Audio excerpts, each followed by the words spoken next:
Assalamualaikum warahmatullahi wabarakatuh. Para mahasiswa yang pada kesempatan hari ini kita bisa bertemu kembali dalam pembelajaran mata kuliah etika profesi hukum yang dilaksanakan pada Fakultas Hukum Prodi Hukum Keluarga Islam semester 6. Terlebih dahulu kita sama-sama membacakan doa. Bismillahirrahmanirrahim. Rabbi sholli sadri wa yassir li amri wahlul 'uqdatam min lisani yafqahu. Mudah-mudahan apa yang kita bacakan doa memberikan ilmu yang bermanfaat kepada Allah Subhanahu wa taala. Para mahasiswa dan para mahasiswi, sebelum pembelajaran kita dimulai, kita melakukan absensi dulu. Yang pertama, Abdul Basit. Nanti di absennya yang hadir aja ya, bisa dibilangin ya. Cuman 1, 2, 3, 4, 5 pakai videonya ya. Bukan? Tidak ada. Restu. Tidak. Pada minggu yang lalu, pembelajaran minggu yang lalu kita membahas masalah CPL, sub CPL K1 itu menjelaskan tentang mengenai masalah mahasiswa dituntut memberikan kemampuan untuk memahami makna etika, nilai dan moral. Nah, untuk mereview pembelajaran masa minggu yang kemarin, ya, coba saya akan bertanya, siapa yang bisa menjawab apa definisi etika? Angkat tangan. Apa definisi etika? Izin menjawab, Bapak. Etika merupakan pedoman atau Untuk mereview pembelajaran mata kuliah yang minggu lalu, saya akan bertanya nih, siapa yang bisa menjawab tentang definisi moral? Silakan, ada? Ya, silakan. Dari pengertian moral itu sendiri, moral adalah nilai atau norma yang hidup dalam masyarakat yang digunakan untuk menilai apakah suatu tindakan baik atau buruk. Baik, terima kasih banyak ya. Oke. Nah, yang ketiga, ada pertanyaan untuk mereview itu apa sih? Kira-kira definisi hukum itu apa kira-kira? Siapa yang bisa jawabnya? Ya, Pak. Oh iya, silakan. Terima kasih. Dan ditetapkan oleh negara untuk mengatur kehidupan masyarakat serta memberikan sanksi bagi pelanggarnya. Baik, terima kasih banyak. Ya, terima kasih semuanya. Saya merasa senang sekali ya kepada para mahasiswa yang bisa menjelaskan, berarti Anda menangkap materi minggu yang lalu. Mahasiswa semuanya, pada hari ini minggu kedua kita akan mempelajari tentang sub CPMK. Sub CPMK itu adalah capaian pembelajaran mata kuliah ya. Yaitu sub CPMK kedua diharapkan mahasiswi mampu mengetahui, mampu mendalami dan mengerti hubungan antara moral, etika hukum dengan profesi hukum. Kalau minggu kemarin kita menjelaskan tentang apa definisi moralnya, definisi etikanya, definisi hukumnya, sekarang hubungannya yang dikaitkan dengan masalah etika profesi hukum. Nilai moral memiliki dedikasi hukum yang tinggi, maka akan berdampak. Dampaknya kemana? Ya, dampaknya itu satu. Dampaknya itu adalah menurunkan kepercayaan publik kepada lembaga itu sendiri. Lembaga hakim ya tentu akan turun kepercayaan masyarakat, kehakiman, kejaksaan akan turun kepercayaan masyarakat. Termasuk advokat, ya. Ketika advokat tidak memiliki nilai, tidak memiliki norma, tidak memiliki etika, ya, tidak memiliki kedisiplinan hukum, itu akan berdampak pada turunnya kepercayaan publik terhadap lembaga itu sendiri. Yang kedua, akan memunculkan praktek penyalahgunaan wewenang. Ya, akan mereview tentang pembelajaran yang baru saja kita sampaikan tentang masalah hubungan etika, nilai, dan hukum. Nah, pertanyaan yang pertama, apa dampak hukum bagi penegak hukum jika melanggar etika dan moral? Siapa yang bisa menjawab? Saya Pak. Oke, terima kasih. Silakan. Izin sebelumnya Bapak, Ya. pelanggaran kode etik dan moral pada penegak hukum yang menjalankan profesinya, yaitu dapat berujung pada sanksi administratif. Nah, sanksi administratif di sini yaitu seperti teguran yang pertama, yang kedua ada pemberhentian sementara, yang ketiga yaitu bisa sampai hingga pemecatan. Nah, selain itu juga jika pelanggaran tersebut berkaitan dengan tindak pidana, yaitu misalnya seperti melakukan korupsi atau penyalahgunaan wewenang, maka pelaku juga dapat dikenakan sanksi pidana sesuai hukum yang berlaku. Oke, baik. Terima kasih banyak. Yang kedua, kira-kira siapa yang bisa menjawab ya? Apa atau bagaimana pengaruh lemahnya etika dan moral penegak hukum? Ini apabila penegak hukum lemah etika dan moralnya, kira-kira apa sih akan berdampak pada kualitas penegakan hukumnya apa? Silakan, ada yang bisa menjawab? Angkat tangan. Oh iya, silakan. Jadi lemahnya etika dan moral itu menyebabkan penegak hukum menjadi tidak adil, diskriminatif, serta rentan terhadap praktek korupsi dan kolusi. Hal ini mengakibatkan hukum tidak lagi menjadi alat keadilan, melainkan alat kekuasaan. Gitu. Baik, terima kasih ya. Bagus sekali jawabannya ya. Ini ada pertanyaan yang ketiga. Ya, ini berarti kita sama-sama sudah menyerap mata kuliah ini ya. Pertanyaan ketiga, apa sih dampak sosial? Ini dampak sosialnya ketika seorang penegak hukum lemah dari etikanya, lemah daripada moralnya. Nah, sehingga profesi hukum ini dipertaruhkan ya dalam masyarakat. Apa sih kira-kira dampak hukumnya? Bisa kalian jawab?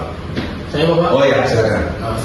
Dampaknya adalah menurunnya kepercayaan masyarakat terhadap lembaga peradilan Ya. dan munculnya ketidakpastian hukum serta meningkatnya potensi konflik sosial karena masyarakat merasa tidak mendapatkan keadilan.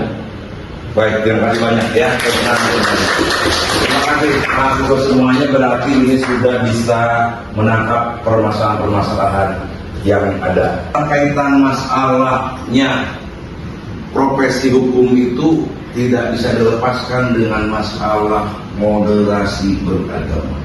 Jadi mahasiswa sarjana hukum tidak bisa dilepaskan dari yang namanya moderasi beragama, sehingga kita tidak bisa atau jangan sampai kita gagal paham apa itu namanya moderasi beragama di dalam korelasinya tentang etika, moral, dan profesi hukum. Siapa yang bisa menjawab, tolong dijelaskan apa korelasi moderasi beragama dengan etika, moral, dan profesi hukum. Silakan, angkat tangan, siapa? Oke, silakan. Moderasi beragama bukanlah mengkompromikan prinsip dasar agama demi menyenangkan orang lain. Bukan pula alasan untuk tidak taat. Sebaliknya, moderasi adalah sikap percaya diri terhadap esensi ajaran agama yang adil dan berimbang, sekaligus tetap terbuka dan berbagi kebenaran dalam menafsirkan ajaran tersebut. Baik, terima kasih banyak tangan semuanya. Oke. Jadi di situ. Pak, balik aja dulu dah. Kita diskusikan dua makalah yang harus kita diskusikan. Kelompok satu adalah mendiskusikan tentang korupsi oleh pejabat, merupakan salah satu tindakan yang merugikan masyarakat dan melanggar kejujuran etika profesi hukum. Ini kelompok satu mendiskusikan tentang korupsi pejabat ya. Kelompok kedua kita mendiskusikan tentang bagaimana seorang advokat melakukan pelanggaran hukum ya, termasuk pelanggaran etika dan moral. Ini didiskusikan oleh kelompok dua. Silakan para mahasiswa mendiskusikan, nanti hasilnya kita disampaikan oleh perwakilan masing-masing. Ya, oke, silakan diskusikan dulu. Ya, kita berdiskusi tentang masalah materi yang kita sampaikan baru saja kita diskusikan tentang masalah relasi etika, moral dan agama seorang hukum. Ya, oke, kita diskusikan. Daripada pelanggarannya ya.